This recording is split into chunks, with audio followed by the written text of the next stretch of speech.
आज थोड़ा मौसम बाहर अच्छा है, तो कुछ बाहर का एंजॉय कर रहे हैं, कुछ अंदर को वो बैठे हैं जीएसटी के लिए।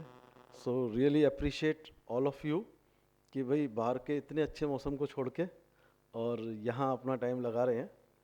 एनी हाउ, गवर्नमेंट बहुत ज़्यादा क्लियर है और इस तरीके से क्लियर है कि they are doing every bit to get it implement from 1st of July. So every hour there is a news for GST, either on the Twitter or on the website or on somehow they are just clarifying each of it. All the officials from the Ministry of Finance till the state officers are very keen to get it implemented from 1st of July. And as far as the assessees are concerned, as far as the व्यापारीज are concerned, उन्होंने भी अब अपना मन बना ही लिया है। सो अब लोग सॉफ्टवेयर की सोचने लगे हैं, ट्रांजैक्शंस की सोचने लगे हैं कि कैसे होंगे, क्या होंगे। अब 1 तारीख इनएविटेबल लग रही है, मतलब 1 तारीख होगी ऐसा समझा जा रहा है। और इसी परिप्रेक्ष्य में पिछले वीक से लेके अब तक काफ़ी कुछ नए डेवलपमेंट्स हुए हैं, तो हम पहले उनको डिस्कस करेंगे। और क्योंकि ये आज हमारी इस वर्कशॉप का लास्ट डे है, तो कुछ अपना, और ये जो वर्कशॉप का लास्ट डे है, अनफॉर्चुनेटली और fortunately we are discussing something which is not very pleasant, something like offenses, something like penalty, and even something prosecution.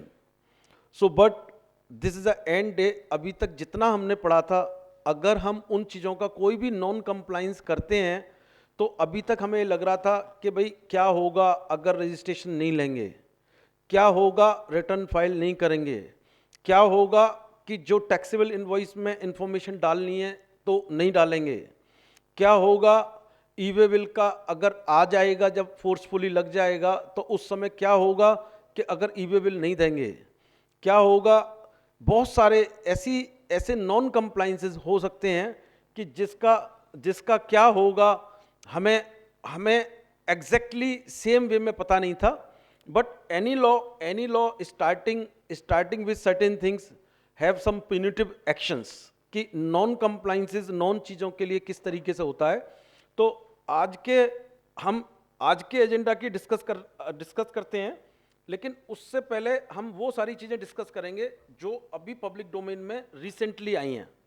सो आज के एजेंडा में सबसे पहली बात, जो अभी तक हमने किया है, बेसिकली अभी तक जो हमने लेवी से लेके टाइम तक, issue of invoices, procedural part, return part, place of supply, inter state, intra state, जो भी हमने किया है, और उस तरीके से जो प्रोसीजर एज अ लाइबिलिटी एक टैक्स पेयर के ऊपर डाली है गवर्नमेंट ने, जो हर सिस्टम में है, तो अगर वो नहीं होती तो नॉन कंप्लाइंसेस के प्यूनिटिव एक्शंस क्या हैं, और उसकी एक हायरार्की होती है। अगर उसकी एक हायरार्की होती है, उस हायरार्की को हर लॉ को फॉलो करना पड़ता है, and it is a right given to all the tax payers by our constitution. Like you cannot be hanged on something very nominal things, मतलब it should be defined clearly in the law. तो वो हम देखेंगे कि कहाँ किस तरीके। मैंने क्या किया है कि मैंने सारे नॉन कंप्लाइंसेस रिलेटेड जो भी मैटर्स हैं इसमें डाले हैं, लेकिन हम जो आज अपने मैटर ऑफ डिस्कशन में लेंगे वो 2 पर्टिकुलर चीज़ें लेंगे। एक तो लेंगे डिमांड एंड रिकवरी, और दूसरा लेंगे offences and penalties, prosecutions and compounding. बाकी लिंक करेंगे सारी चीज़ों को, असेसमेंट से लेके, ऑडिट से लेके, इंस्पेक्शन से लेके टिल द फाइनल पनिशमेंट तक लिंक करेंगे इन चीज़ों को। लेकिन डेफिनेटली अब वो चीज़ शेयर करते हैं कि लोगों को रजिस्ट्रेशन, सबसे बड़ी प्रॉब्लम ये है व्यापारियों को कि अगर मैं रजिस्ट्रेशन नहीं लूँगा तो मैं बिजनेस कैसे करूँगा। तो इसमें 2 तरीके के व्यापारी हैं, 2 तरीके के लोग हैं। एक तो ऐसे कि जो आज बिजनेस कर ही नहीं रहे, तो जीएसटी में मतलब उनके पास में असेसीज हैं, आज उनका बिजनेस किसी वजह से डोरमेंट है, लेकिन उनका मन ये है कि हम जीएसटी में ना जाएं, हमें क्या जरूरत है, क्यों लेके जा रहे हैं हमें जीएसटी में।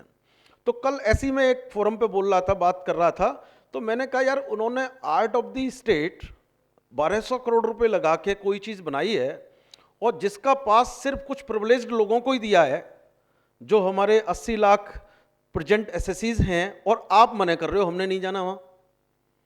भाई इट इज समथिंग, 1200 करोड़ रुपए लगा के हमारी हिंदुस्तान की सबसे बड़ी कंपनी ने कोई चीज़ बनाई है, तो रेलवे में मेट्रो में सफ़र मत करो, लेकिन एक बार जाके तो देख के आओ। और वो भी हर एक के लिए अवेलेबल नहीं है, it is available only for somebody जो आज की डेट में रजिस्टर्ड है, बाकी के लिए तो बाद में होगा।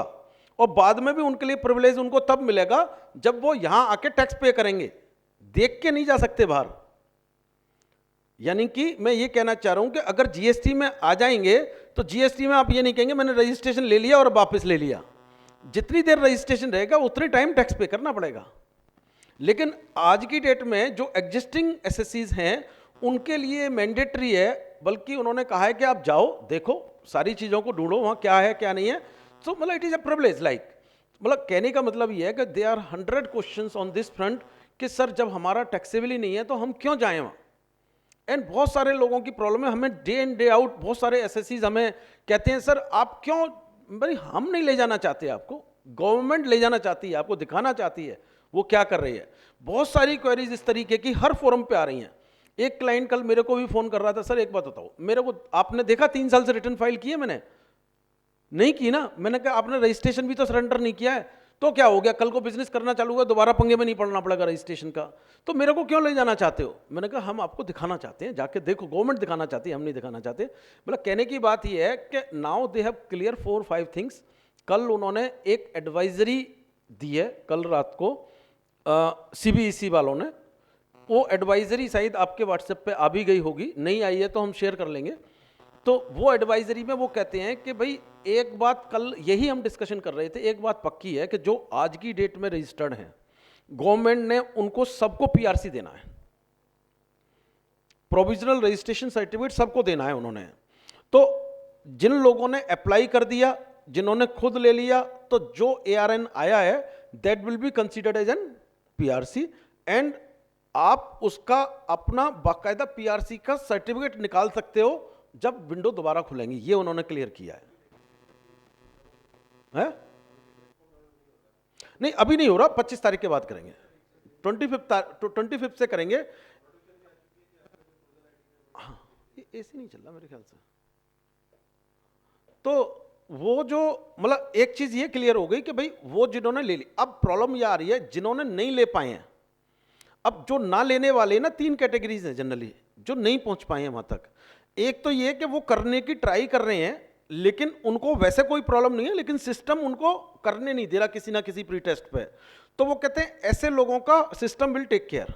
जिन्होंने आधा काम कर दिया उसका पूरा काम सिस्टम कर देगा, यानी कि जिन्होंने अपलोड कर दिया है किसी वजह से प्रॉपरली नहीं हो पाया या कह दिया नहीं हो पा रहा, तो वो सिस्टम पीआरसी इश्यू कर देगा उनका, उसमें कोई इशू नहीं है।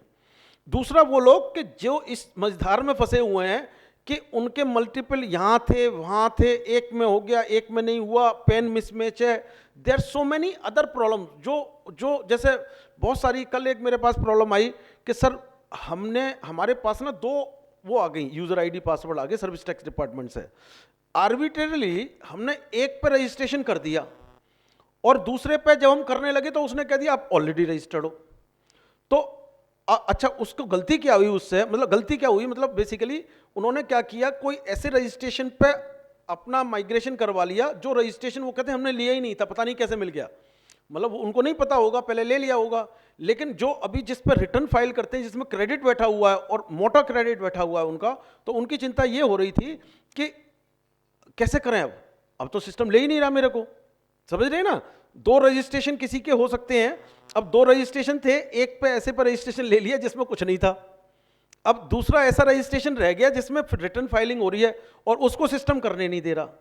तो ऐसी प्रॉब्लम के लिए वो कहते हैं कि हमारे पास पूरा क्लियर है, सीबीएसई वाली वेबसाइट पे आप जाओ, आप अपनी डिटेल लिखो, फोन करो, अगर नहीं है तो एक हायर अथॉरिटीज को किसी को फोन करो, वो आपकी प्रॉब्लम रिजॉल्व कर देंगे।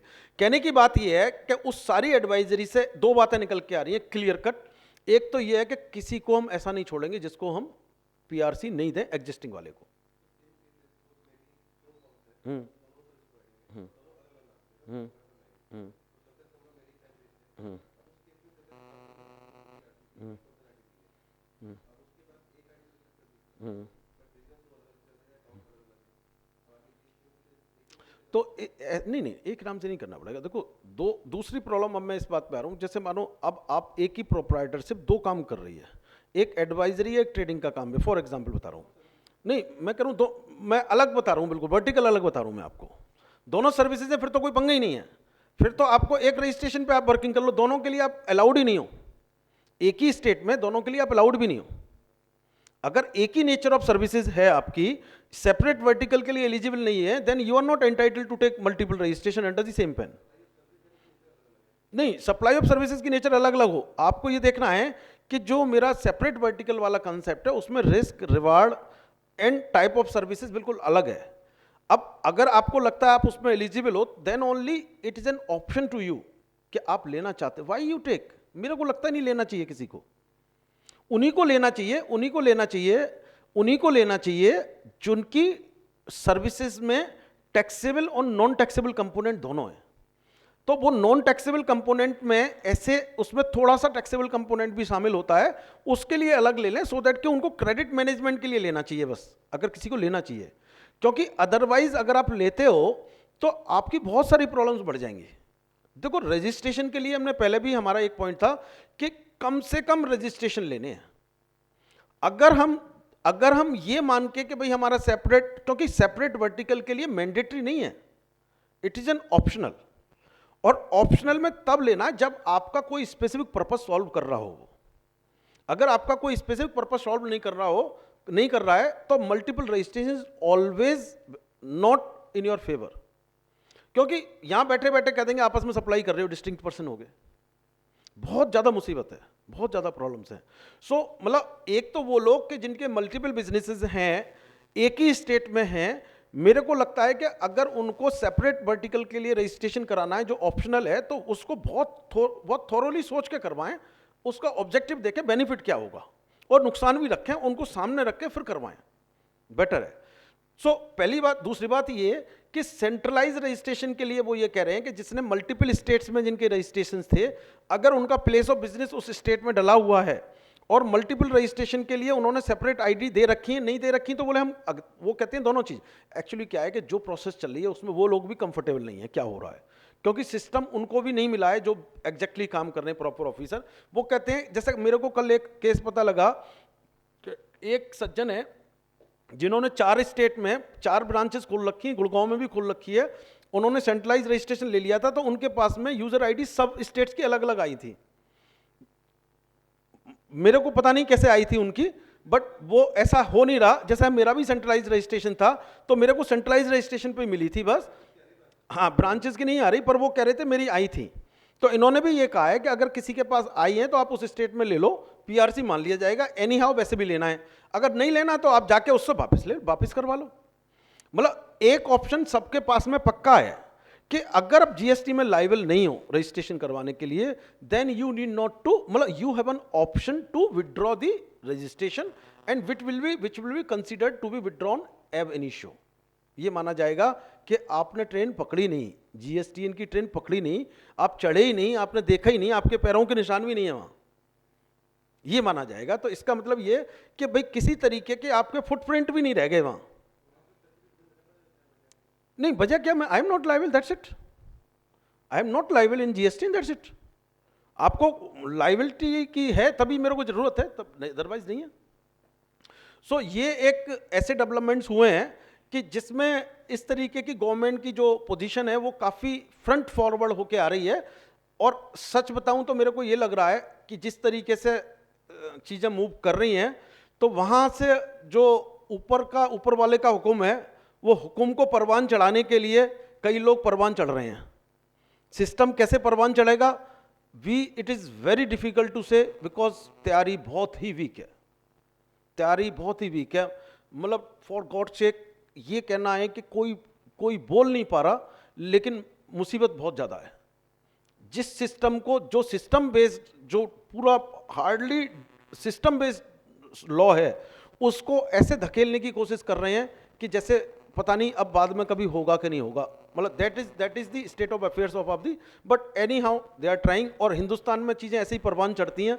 फॉर दिस पर्पज हम आगे बढ़ते हैं, हम भी परवान चलाते हैं आज के टॉपिक को और आज के इस वर्कशॉप के लिए। सो अब 2-3 इंपॉर्टेंट कंसेप्ट हम डिस्कस करेंगे, बाकी तो रिटन वाली चीज़ें हैं। सबसे पहले क्या है कि हम कहीं ना कहीं किसी ना किसी लॉ में, इकोनॉमिक लॉ में प्रैक्टिस करते आए हैं, जितने भी समय से कर रहे हैं, चाहे इनकम टैक्स है, चाहे एक्साइज है, चाहे वैट है, चाहे फेमा है, चाहे कंपटीशन कमीशन है, चाहे कोई भी है। उसमें जब प्यूनिटिव एक्शन की बात आती है तो जनरली बात ये आती है कि भाई आपके ऊपर कोई एक्शन हो रहा है तो उस एक्शन की स्टेजेस होनी चाहिए। ऐसी स्टेजेस होनी चाहिए जैसे हमारे यहाँ जुडिशरी में हम जाते हैं तो पहले आप मजिस्ट्रेट के पास जाएंगे, फिर सेशन में जाएंगे, सेशन के बाद में फिर इस पे जाएंगे, फिर अगर स्पेशल कोर्ट है उस पे जाएंगे, उसके बाद में आगे जाएंगे। तो जो मैकेनिज्म है इसी तरीके का हमारा, जैसे अभी तक जितने भी हमने काम किए, because we are doing a service which has been just imposed on अस।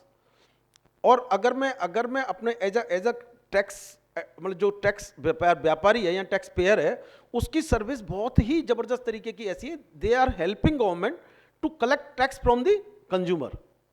तो एनी हाउ उनको वो कहते हैं कि हम आपको कुछ कह नहीं रहे हैं, लेकिन अगर आप कंप्लाइंसेस नहीं करोगे, अगर आप लोगों से पैसा लेके अपनी जेब में रख लोगे, या अगर आप ऑथराइज्ड नहीं हो, पैसा नहीं जमा करोगे, तो anyhow there is a compliance और आपको वो फॉलो करने पड़ेंगे। तो प्रोसीजर कहाँ से और कैसे चलता है?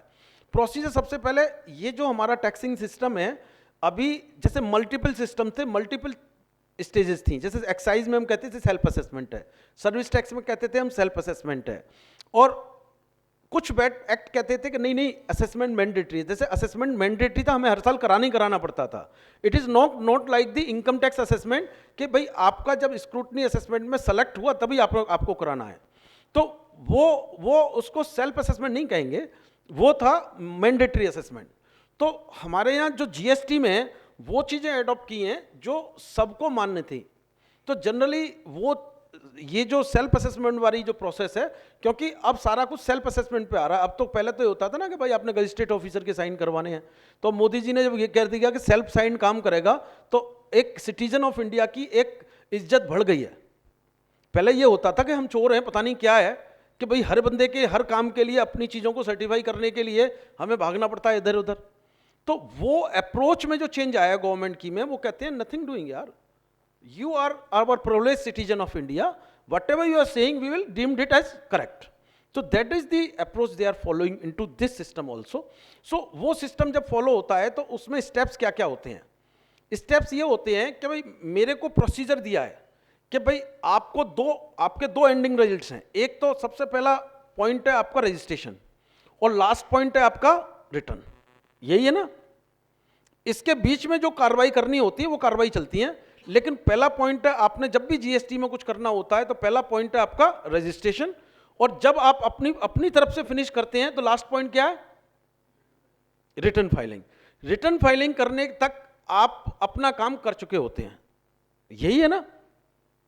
अब रिटर्न फाइलिंग में अगर कोई ऐसे टैक्स पेयर हैं जिन्होंने प्रॉपरली रजिस्ट्रेशन लिया, प्रॉपरली जो भी उनको कहा गया प्रोसीजर फॉलो किया और फॉलो करके अपनी रिटर्न फाइल कर दी, तो हम उन केसेस में ज़्यादा छेड़छाड़ नहीं करेंगे।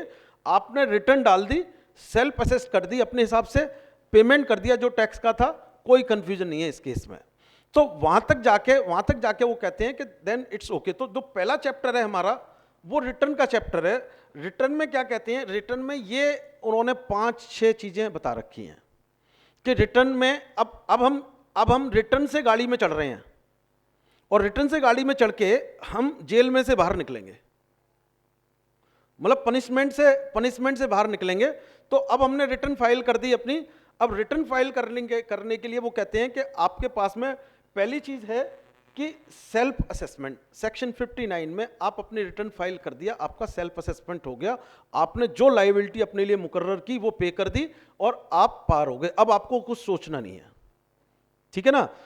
अब आप डिपार्टमेंट के बारे में आगे एज ए सप्लायर, अब डिपार्टमेंट को देखना है कि वो आपके बारे में क्या सोचता है।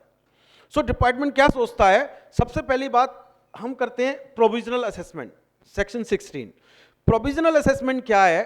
जीएसटी में प्रोविजनल असेसमेंट का जो कंसेप्ट है, जीएसटी में प्रोविजनल असेसमेंट का कंसेप्ट ये है कि अगर किसी एसएससी को कोई प्रॉब्लम है, वो ठीक से डिटरमाइन नहीं कर पा रहा अपनी लायबिलिटी, यानी कि रजिस्टर्ड पर्सन, एसएससी का मतलब रजिस्टर्ड पर्सन, वो ठीक से डिटरमाइन नहीं कर पा रहा अपनी लायबिलिटी, तो वो गवर्नमेंट के ऑफिसर्स की हेल्प ले सकता है कि सर बताओ ये इशू है, ये चीजें, I am not able to determine कि मैं इंटरस्टेट करूं, इंट्रास्टेट करूं, मैं टैक्स रेट 18% लगाऊं, क्योंकि एचएसएन कोड आने के बाद में ये बहुत सारी प्रॉब्लम्स बढ़ने वाली हैं। अभी एचएसएन कोड से हम लोग ना वाकिफ नहीं है प्रॉपर। अब जैसे कल एक बंदा कह रहा था यार चाय वाले का, बोले चाय पी रहे हैं एचएसएन कोड तो बता दो, रिवर्स चार्ज में कहाँ डालूं इसको, बोले चाय का एचएसएन कोड बता दो। तो इस तरीके की जो चीजें हैं, तो वो कहते हैं कि भाई provisional assessment is meant for certain situations, लेकिन आप कहेंगे जब एडवांस रूलिंग है तो प्रोविजनल, ये प्रोविजनल असेसमेंट क्यों दे दिया भाई? एडवांस रूलिंग में क्या है कि एडवांस रूलिंग में मैं ट्रांजैक्शन करने वाला हूं, यहां यह है कि आपने ट्रांजैक्शन कर दिया है लेकिन आप श्योर नहीं हो कि ट्रांजैक्शन ठीक हुआ है कि नहीं हुआ है, तो आप सो मोटो जा रहे हो, मतलब आप सेल्फ असेसमेंट से खुश नहीं हो अपने से, या कॉन्फिडेंट नहीं हो, तो आप खुद जा रहे हो, खुद बता रहे हो कि सर देखो मेरे से ये मैंने ट्रांजैक्शन कर दिया, now you tell me how to do, I will pay the extra money, interest के साथ में जो होगा मैं कर दूंगा। Advance ruling is a concept जहां मेरे को ट्रांजैक्शन करने से पहले जाना है, and advance ruling open for both taxable person and registered person, ठीक है ना। तो ये प्रोविजनल असेसमेंट हो गया। सेकंड, थर्ड है स्क्रूटनी ऑफ रिटर्न्स। तो थर्ड स्क्रूटनी ऑफ रिटर्न्स जैसे इनकम टैक्स में होती है, इसी तरीके से स्क्रूटनी करेंगे वो रिटर्न्स की। आपको बुला सकते हैं, आपको नहीं बुला सकते, आपको अब तो ऑनलाइन रिटर्न का इन्होंने फोकस दिया ऑनलाइन का कंसेप्ट कि दे स्क्रूटनाइज इट।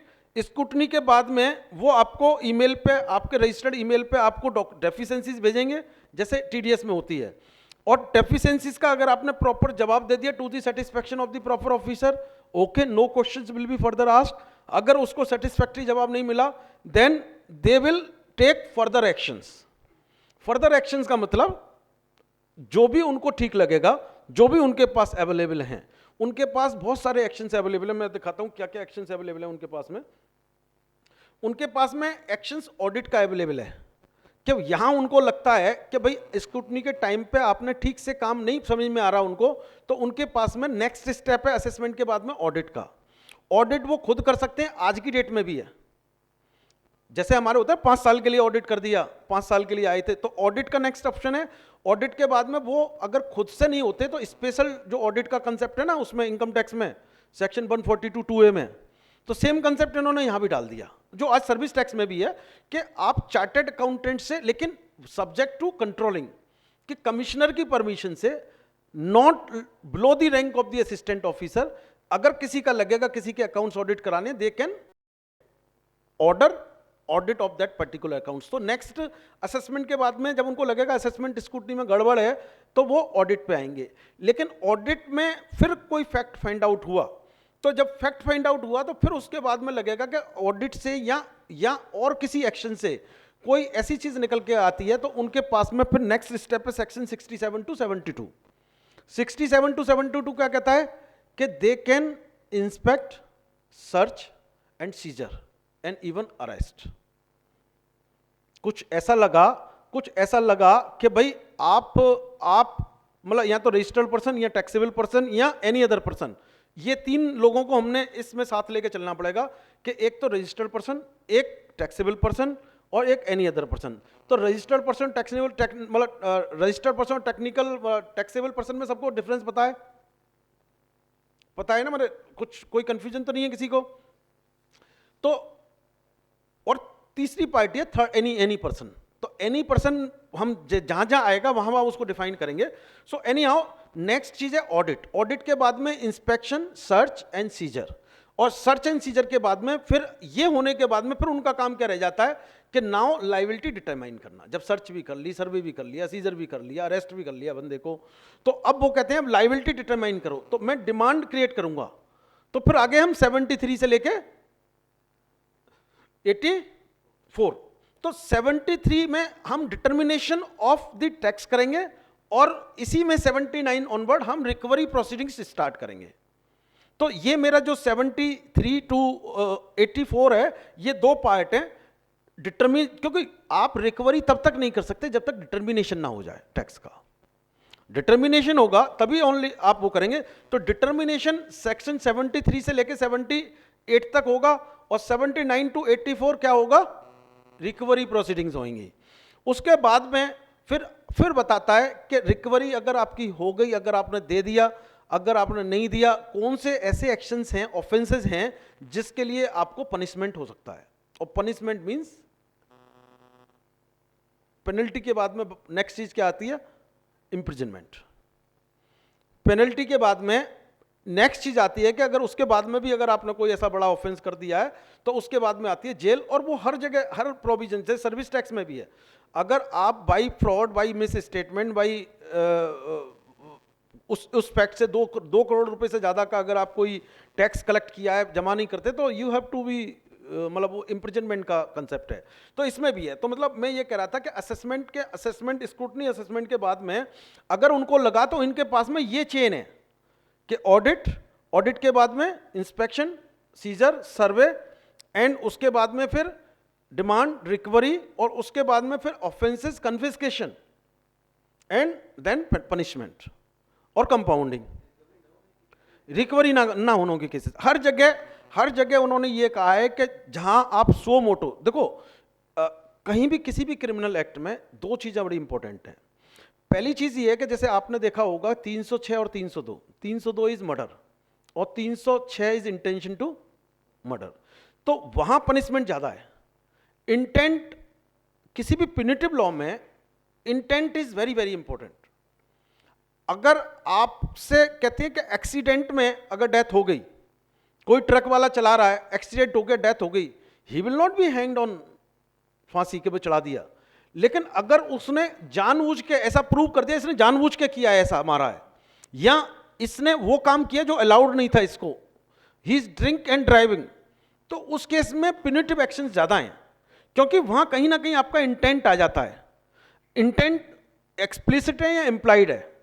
इंप्लाइड इंटेंट ये हो गया कि जब आप, अगर if you are taking an liquor intake and then you are driving, then you know it can happen. But उससे भी बड़ी चीज है कि जब आप किसी भी स्टेट में नहीं हो लेकिन उसको पता है कि मैंने इसको मारना है, तो वो हाईएस्ट इंटेंट हो गया। तो यहां भी लॉ में भी जहां जहां हम देखेंगे, हर जगह आप देखेंगे कि मेरे को देखो, इंटरेस्ट तक तो बात ठीक है, इंटरेस्ट सेक्शन 50 में लग जाता है। तो इंटरेस्ट में भी उन्होंने दो पार्ट बना दिए हैं, 18% का और 24% का, नॉट मोर देन है। बाकी वो हर जगह प्रेस करेंगे कितना करना है। इंटेंट में भी उन्होंने दो पार्ट बना, इंटरेस्ट में भी दो पार्ट बना दिए हैं, लेकिन पेनल्टी में तो बहुत पार्ट है। अब पेनल्टी के बाद में भी उन्होंने कहा एक बार पेनल्टी पे कर दी, इंटरेस्ट पे कर दिया, टैक्स पे कर दिया, फिर आपने सब कुछ पे कर दिया, तो फिर हम आपको वहां तक नहीं लेके जाएंगे, मतलब अंदर घुमा के नहीं लाएंगे, तो यहां काम खत्म हो जाएगा अगर आप मान गए हो तो अब हम स्क्रूटनी होगी मेरी रिटर्न्स की। स्क्रूटनी के बाद में मेरा आ गया असेसमेंट। अब आ गया असेसमेंट ऑफ नॉन फाइलर्स। भाई जो रजिस्टर्ड पर्सन्स हैं वही तो नॉन फाइलर्स होंगे।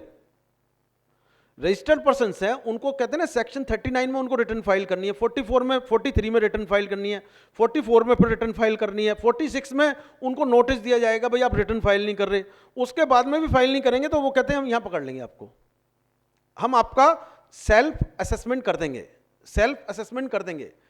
तो सेल्फ असेसमेंट से ही बचे। अब वो लोग जो रजिस्टर्ड नहीं है लेकिन इनको ऐसा लग रहा है कि उनको भी रजिस्ट्रेशन कराना चाहिए था, तो पहले तो पकड़ के उनको असेसमेंट कर देंगे, तो कहते हैं assessment of the non registered person, unregistered person, though they are not registered but उनका भी असेसमेंट कर देंगे। हाँ हाँ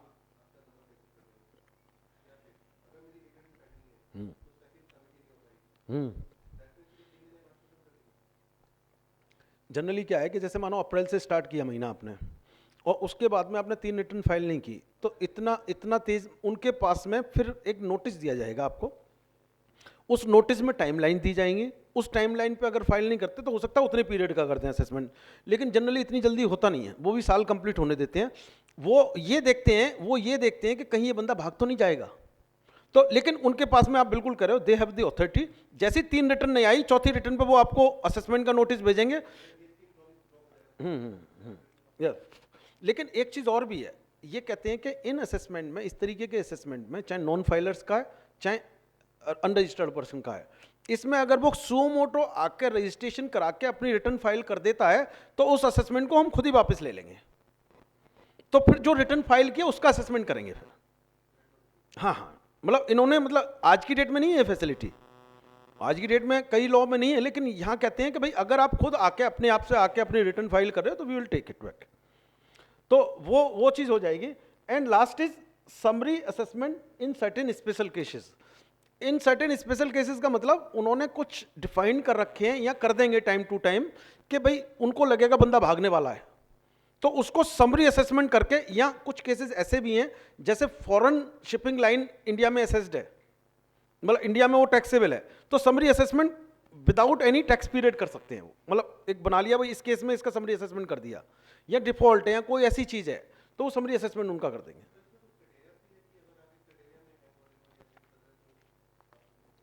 प्रोसीजरल है, प्रोसीजरल है, असेसमेंट में ज़्यादा बड़ी चीज़ नहीं है। हम तो, उसमें वो क्राइटेरियाज हैं ऑब्वियसली, सर्टेन स्पेशल केसेस वो बताएंगे कौन से स्पेशल केसेस, और बताए हुए हैं कुछ उन्होंने, हम इसलिए डिस्कस नहीं कर रहे क्योंकि उनको पढ़ने से समझा जा सकता है, उसमें कुछ ऐसा नहीं है कि यस यस, बिल्कुल बिल्कुल बिल्कुल।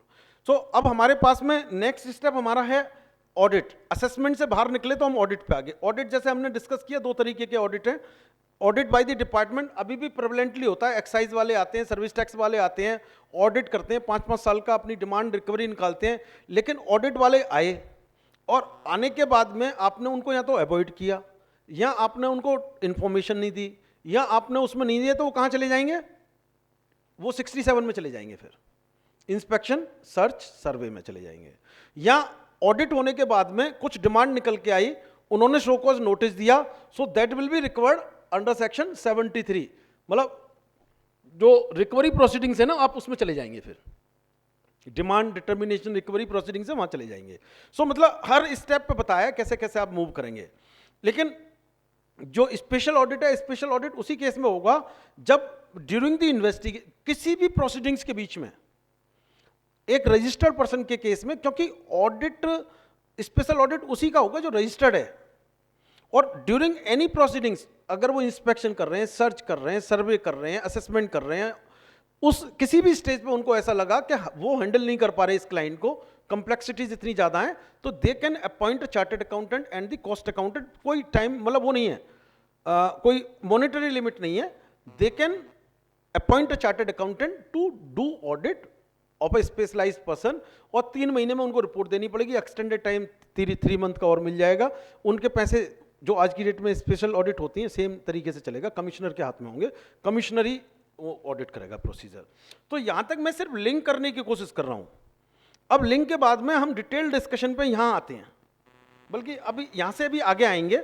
ये वो हैं सेक्शन 67 में जहाँ power of inspection, search and scissor, search and scissor, और उसके बाद में अरेस्ट का प्रोविजन है।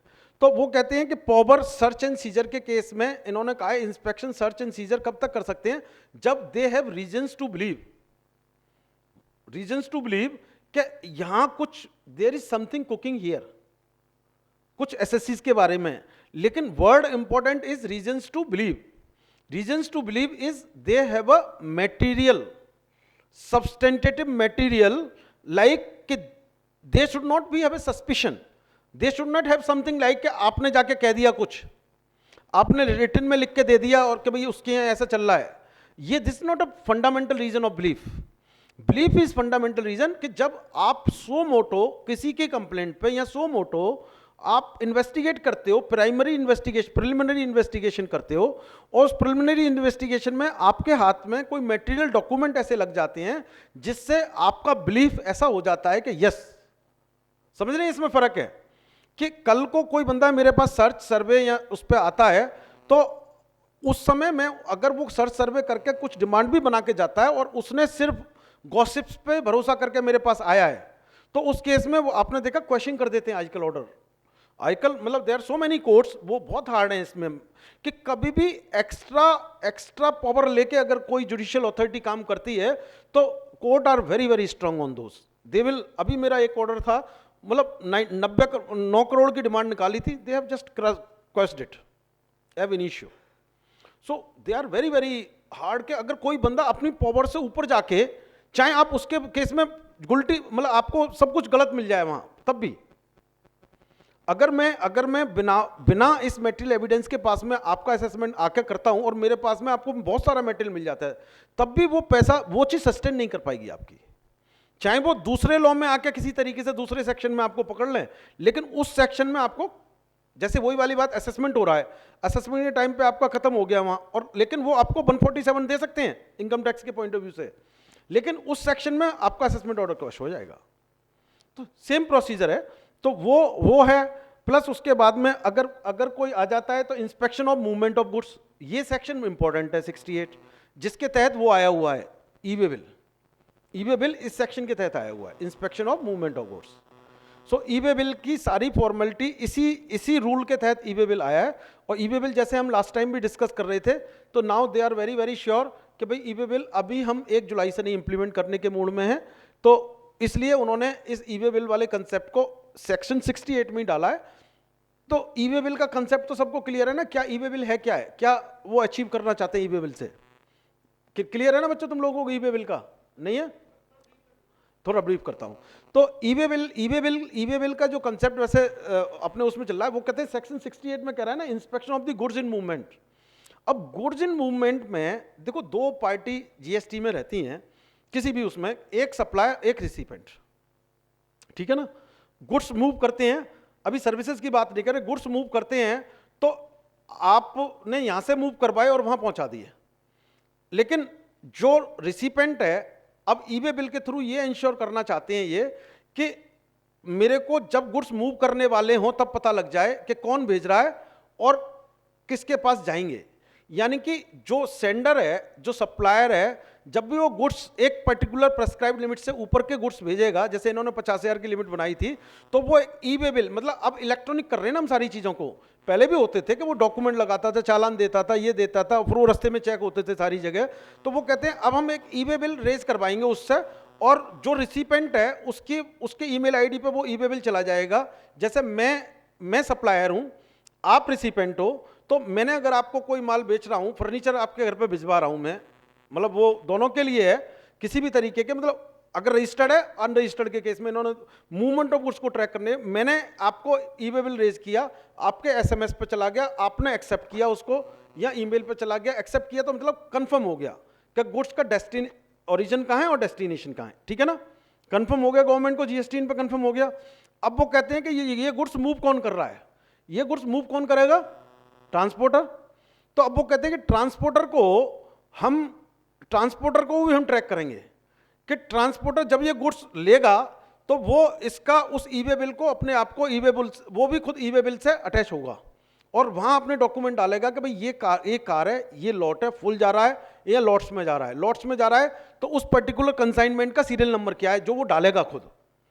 और उसके बाद में इन्होंने एक टेक्नोलॉजी का यूज किया है कि रेडियो ट्रांसग्राफिक कुछ इस तरीके के वो है इंटीग्रेटेड सिस्टम। हाँ, तो वो उस डिवाइस को, जैसे हम जाते हैं ना आजकल बीकानेर वाले पे जाते हैं, तो वो कुछ दे देता है वाइब्रेटर का, जैसे हमें कहते हैं कि भाई वाइब्रेटर बजा तो हमारा नंबर आ गया RFID, तो वो चीज मतलब कुछ वो देगा।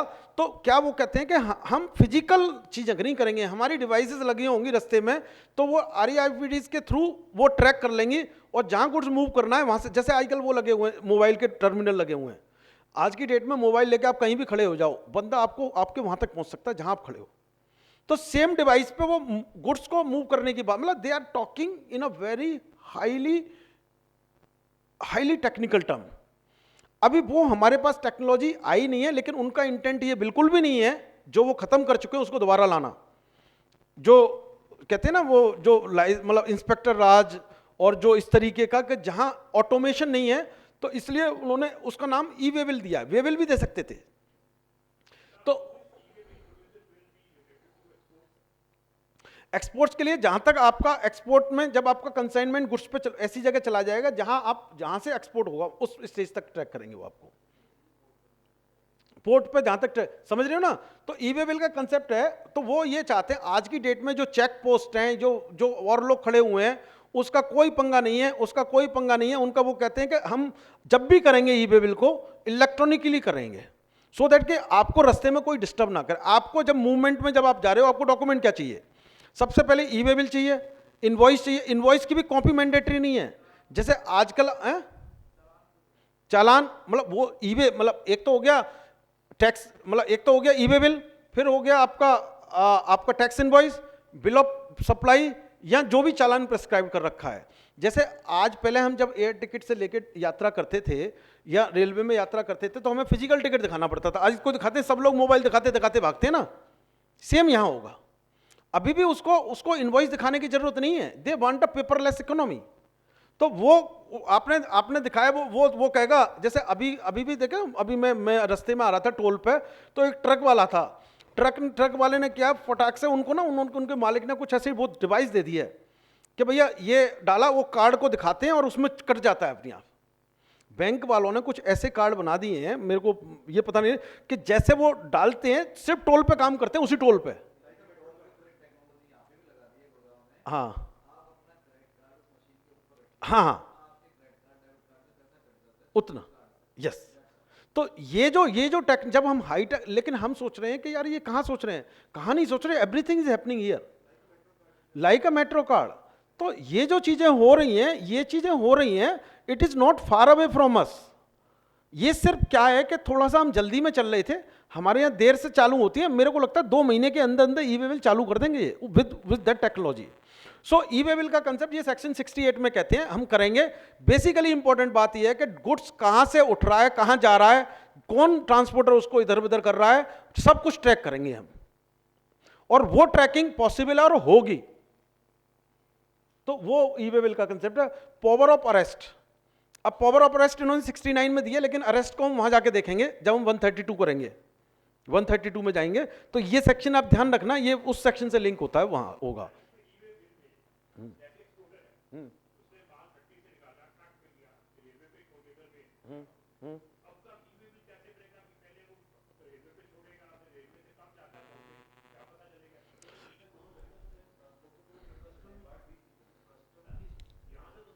हम ये मानते हैं चला जाएगा सर, उन्होंने बना लिया है, आगे बढ़ते हैं, क्योंकि इसमें प्रोसेस में अब उन्होंने डिटरमाइन कर लिए तो कर लिए, अपन आगे बढ़ते हैं इस पर,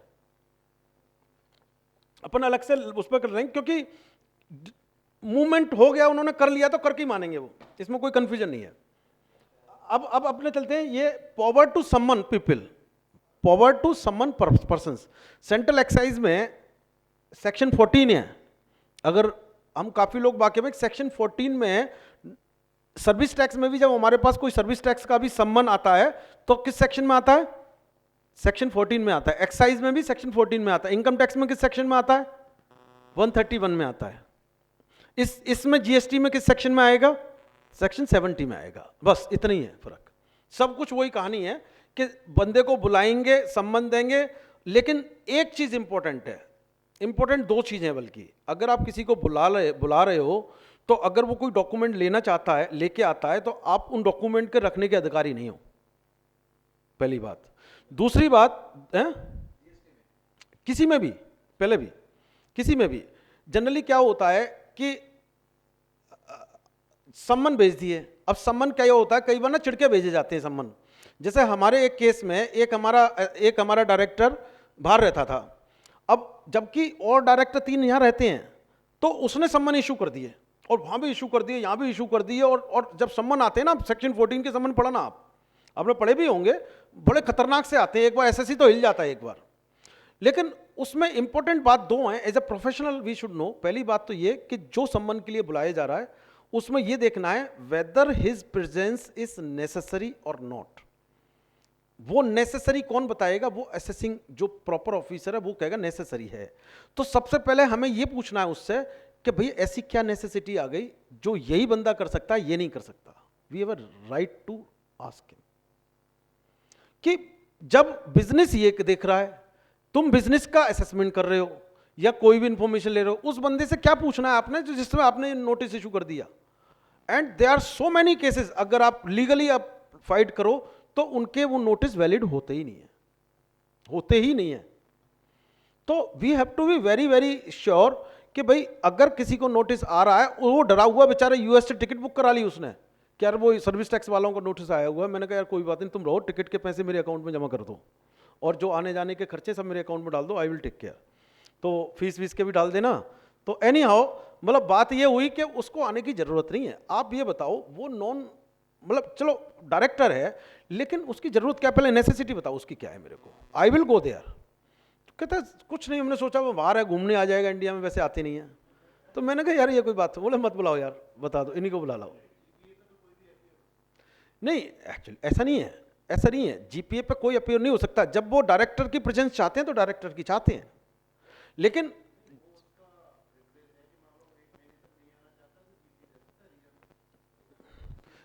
वही तो करो। लेकिन अल्टीमेटली वो कहता है कि we will not entertain the GPA owner, हम तो आपको ही दिखाना चाहिए। They can say this, they can say this.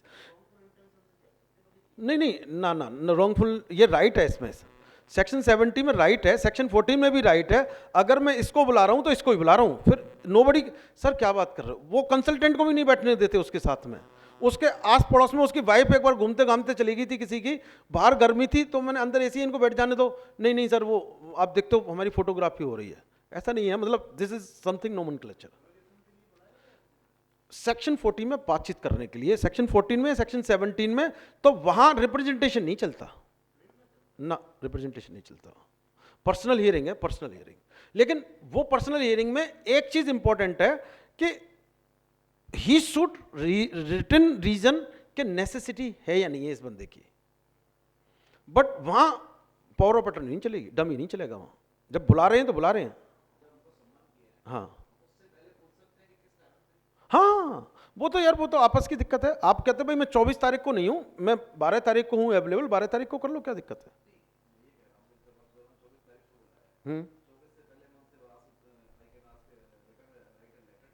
हाँ आप ये कह सकते हैं कि भाई देखो उसमें जो वर्डिंग यूज की है वो कहती है कि मतलब the proper officer think necessary to call that person.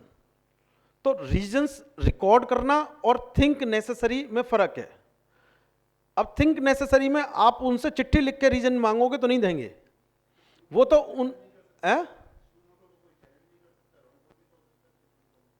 हाँ तो रॉन्गफुल है, तभी तो हम चैलेंज कर रहे हैं। हम कह रहे हैं कि भाई ये बताओ, देखो प्यार मोहब्बत में सारे काम होते हैं, लीगल भी हो जाते हैं जब लीगल जाना चाहें तो हम। अगर वो कहता नहीं कि भाई ठीक है नहीं आ रहा वो तो बता, भाई नहीं आ रहा, तुम पेनल्टी लगाओगे तो हम पेनल्टी को फाइट करेंगे। नहीं वही तो करूँ, मतलब रास्ते सब निकलते हैं, पर मैं एक लॉजिक बता रहा हूँ सिंपल सा।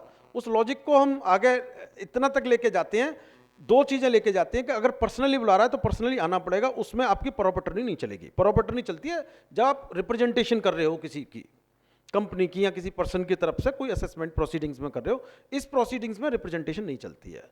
दूसरी बात, हमारे पास में राइट है ये पूछने का, सर मेरी जगह इनसी काम चला लो, मतलब पोलाइटली। लेकिन पोलाइटली नहीं माने, बोलो सर ठीक है मैं नहीं आ सकता, please please bear with me. तो मतलब उसको इरिटेट करने की जगह, क्योंकि हमारे पास इतना बड़ा राइट नहीं है यहाँ, हमारे पास राइट छोटा सा है, छोटा सा राइट है जिसमें हम पोलाइटली उसको मोल्ड कर सकते हैं। तो वो चीज है। तो anyhow access to the business premises, anyhow जब इंस्पेक्शन सर्च सीजर करेंगे तो बिजनेस प्रोमिसेस में आएंगे। और दूसरी बात कि जब कोई गुंडागर्दी करेगा तो पुलिस ऑफिसर को, किसी भी अथॉरिटी को, किसी भी ऑफिसर की हेल्प ले सकते हैं। Even they can call the police also, उनके पास में इस सेक्शन में पावर है कि they can call police under section 72। ये सीजर इसमें भी हो जाएगा ना, सीजर इसमें inspection search and seizure. Seizure मतलब सीज करना, मतलब चीजें आपकी रहेंगी। देखो सीजर और कन्फिस्केशन में फर्क क्या है, देखो सर्च और सीजर में तो सबको पता होगा, सर्च और सीजर में तो सबको पता। सर्च और सीजर में क्या फर्क है, बस सर्च में मतलब किसी चीज को ढूंढने ढूंढने ढूंढने ढूंढने लग रहे हैं, सर्च कर रहे हैं, कोई चीज मिल गई, उनको लग रहा है कि ये चीज अब मेरे कंट्रोल में रहनी चाहिए, लेकिन ऑनरशिप किसके पास रहनी चाहिए, आपके पास ही रहेगी। तो वो उसको लक्ष्मण रेखा खींच देंगे, भाई यहां से बाहर नहीं निकलनी चाहिए, लॉक कर देंगे, सील कर देंगे, ये सीजर हो गया। कन्फिस्केशन क्या होता है कि देन अब आपका कोई राइट ही खत्म हो गया, गवर्नमेंट के खजाने में जाने की तरफ जा रही है ये चीज। कन्फिस्केशन इज समथिंग कि आपका ओनरशिप राइट खत्म हो गया, गवर्नमेंट ने अपनी ओनरशिप में ले लिया, वो कन्फिस्केशन हो गया। तो हमने यहां कन्फिस्केशन की बात नहीं कर रहे, हम चीज उसी की रहेगी लेकिन हम उसके कंट्रोल अपने हाथ में ले लेंगे।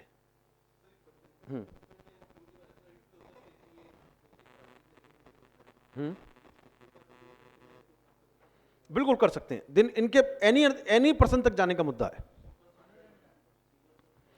ये किसी भी आदमी के पास कहीं भी जा सकते हैं, उसका रजिस्टर्ड होना, उसका टैक्सेबल होना मैंडेटरी नहीं है। तभी आप देखेंगे कि इसमें किस तरीके से आगे जब हम आएंगे ना उस पर, तो ये हमारा ये प्रोसीजर हमने एक समरी में डिस्कस किया है, लेकिन समरी क्या मेरे ख्याल से डिटेल ही हो गया। अब हम अपने अगले मेन टॉपिक पे आ रहे हैं आज, जो हम आज डिटेल में डिस्कस करने का प्लान कर रहे थे। एनी हाउ अभी 2 घंटे हमारे पास बचे हैं, तो आराम से एक घंटा हम 1 आवर इस पर लगाएंगे, 1 आवर उस पर लगाएंगे। तो इंपॉर्टेंट है सेक्शन 73। आपने देखा होगा हमने जितने भी सेक्शंस अभी तक पढ़े हैं पीछे से लेके, कहीं ना कहीं 3 सेक्शंस का जिक्र जरूर आया है, 4 सेक्शंस का। सेक्शन 73, सेक्शन 74, सेक्शन 29, 129 और सेक्शन 130। 129 और 130 क्या है, इसको यहां रोक देते हैं, उसमें कन्फिस्केशन वगैरह की जिक्र है। लेकिन इन 2 सेक्शंस को देखते हैं कि सेक्शन 73 क्या कहता है, 74 क्या कहता है। तो ये जो चैप्टर है हमारा डिमांड एंड रिकवरी का चैप्टर है। सेक्शन 73 क्या कहता है और 74 में डिफरेंस सिर्फ एक ही है। 73 और 74 दोनों डिटर्मिनेशन ऑफ टैक्स लायबिलिटी हैं, लेकिन 73 में डिटर्मिनेशन तब हो रहा है कि जब आपका कोई विलफुल फ्रॉड नहीं है, इंटेंशन नहीं है, अगर मैं सही बात हूं। लेकिन उन्होंने टेक्निकल 3 वर्ड यूज किए हैं, टेक्निकल 3 वर्ड यूज किए। इन तीनों वर्ड्स का मीनिंग हमें पता होना, fraud, willful misstatement, willful misstatement, and third is suppression of facts, suppression of facts। तो ये 3 वर्ड टेक्निकल वर्ड हैं और ये 3 वर्ड हमें याद करने हैं, मतलब याद रखने हैं।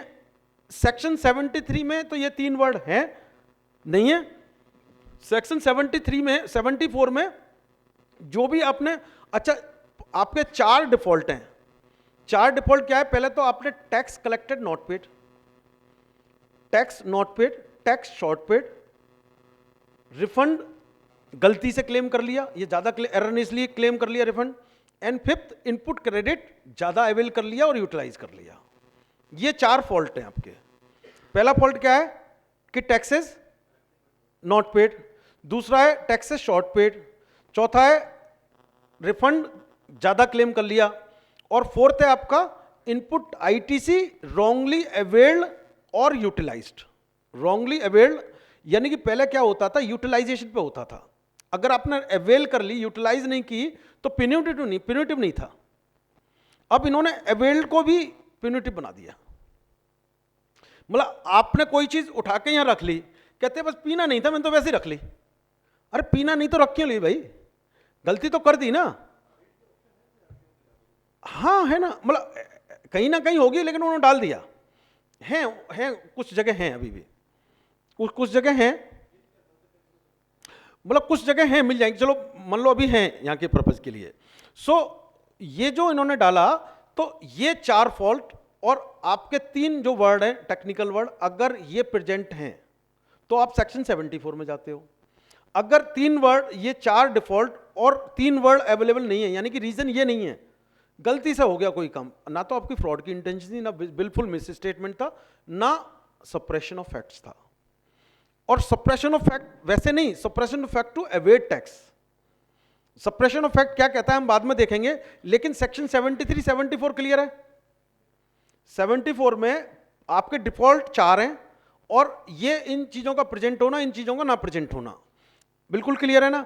अब हम ये कहते हैं कि अब ये मैकेनिज्म क्या बना रहे हैं कि भाई अगर आप सेक्शन 73 में अगर आपकी लायबिलिटी डिटरमाइन होती है तो मेरे को क्या प्यूनिटिव एक्शन है मेरे लिए, तो ये उनका प्यूनिटिव एक्शन है।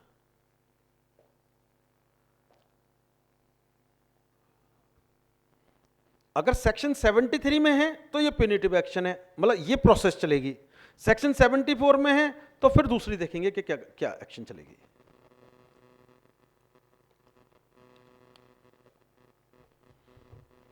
अब इन्होंने डिटरमाइन कर दी लायबिलिटी। अब डिटर्मिनेशन के बाद में सबसे पहले क्या करेंगे, अगर वो डिटरमाइन कर रहे हैं तो सबसे पहले वो बताएंगे, आपको इन्फॉर्म करेंगे कि भाई ये आपका ये 4 चीज़ें हैं, या तो आपने टैक्स पे नहीं किया, या आपने शॉर्ट पे किया है, या आपने रिफंड गलत क्लेम कर लिया है, या आपने आईटीसी रॉन्ग क्लेम अवेल और रिफंड कर लिया है, मतलब यूटिलाइज कर लिया है। तो वो कहते हैं कि अगर आपको इन्फॉर्मेशन मिल गई और आपको पता चल गया और आप बिना शो कॉज नोटिस के विद इंटरेस्ट जमा करा देते हो, तो हम आपके हाथ जोड़ देंगे और आप एंजॉय करो। हमने आपको इन्फॉर्म, मतलब आपको पता लग गया, आप गए, आपने कर दिया, लेकिन हमने आपको बताया किसी ना किसी फोरम पे, जब यहाँ तो हम इंस्पेक्शन में कर रहे थे बात। अब पीछे की चीज़ें याद करो आप सारी, असेसमेंट की बात याद करो, ऑडिट की बात याद करो, और जो इंस्पेक्शन सीजर वाली बात याद करो। इन तीनों प्रोसीडिंग्स के तहत उनको ये पता लग गया कि भाई आपने ये काम किए हुए हैं, लेकिन आपका पता लग गया विलफुल डिफॉल्ट नहीं है ये। तो वो फिर आपको सेक्शन 73 पे ले आएंगे। सेक्शन 73 में आपको 3 ऑप्शन देंगे। पहला ऑप्शन कि भैया आप मानते हो, दे दिया तो चलो ठीक है यार, गुड। तो यहां आपने जैसे टैक्स और इंटरेस्ट जमा कर दिया, फिर नथिंग विल बी आस्क्ड। आप कहते हो नहीं नहीं नहीं यार, मैं नहीं मानता, I am not agreeing to it, भाई मेरे को बचाओ, मैं फाइट करूंगा इसके लिए, वो ठीक है आप शो कॉज दे दो। तो फिर वो अगर शो कॉज आपको मिल जाता है, अगर शो कॉज आपको मिल जाता है, issuance of the show cause, तो उसके बाद में भी वो कहते हैं आपको एक अपॉर्चुनिटी है। शो कॉज का क्या होता है, शो कॉज का जनरली क्या होता है कि जैसे एक तो मैं आपके पास में गया, इंस्पेक्शन किया, सर्च किया, सर्वे किया, सारा असेसमेंट बनाया, एक पेपर सा बनाया, पेपर बना के आपको दे दिया। अब हम और आप बैठ के आपस में बात कर रहे हैं, देखो आपका ये प्रॉब्लम है ना, आपने तो नहीं पे किया ना, आपने आईटीसी रॉन्ग क्लेम किया है ना, एक स्टेटमेंट ऑफ फैक्ट सा बन जाता है हमारा आपस में अंडरस्टैंडिंग में। फिर हम इस पे एग्री कर सकते हैं, आप मेरे से नहीं एग्री कर सकते। हमारा अगर एग्री कर गए तो कन्फ्यूजन नहीं, फिर तो हमें शो कॉज की इशू की जरूरत नहीं, आपने टैक्स जमा करा दिया, आप निकल गए पहली बार में। अगर हम एग्री नहीं करते, तो वो डिपार्टमेंट वाले क्या करेंगे, डिपार्टमेंट वाले आपको अपॉर्चुनिटी ऑफ बीइंग हर्ड देंगे। जब पेनल्टी लगानी होती है तो पेनल्टी में ये एक नेचुरल जस्टिस प्रिंसिपल है, हमने पढ़ा है सारी जगह, तो जब पेनल्टी लगानी होती है तो वो एक अपॉर्चुनिटी ऑफ बीइंग हर्ड आपको देना चाहते हैं, तो वो शो कॉज नोटिस के थ्रू देते हैं कि why you should not be penalised for this action, this is show cause notice. हाँ,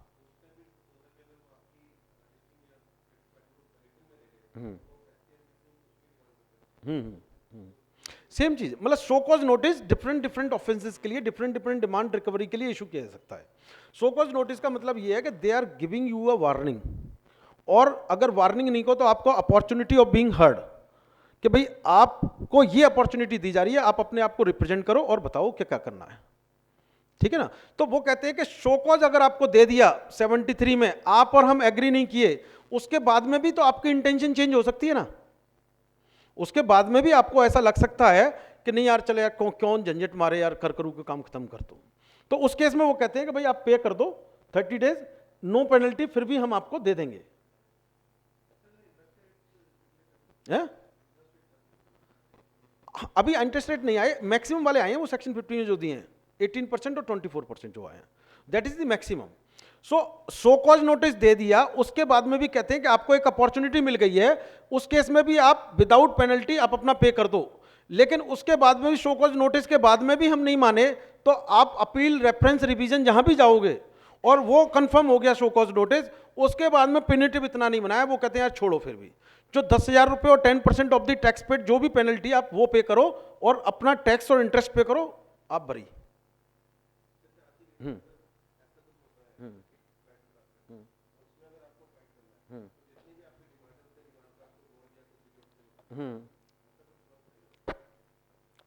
वो उस बॉन्ड और सिक्योरिटी फाइनल टैक्स डिटर्मिनेशन हो जाए उसके बाद में कोई इश्यू नहीं है, उसके बाद में टैक्स ही जमा करना पड़ता है।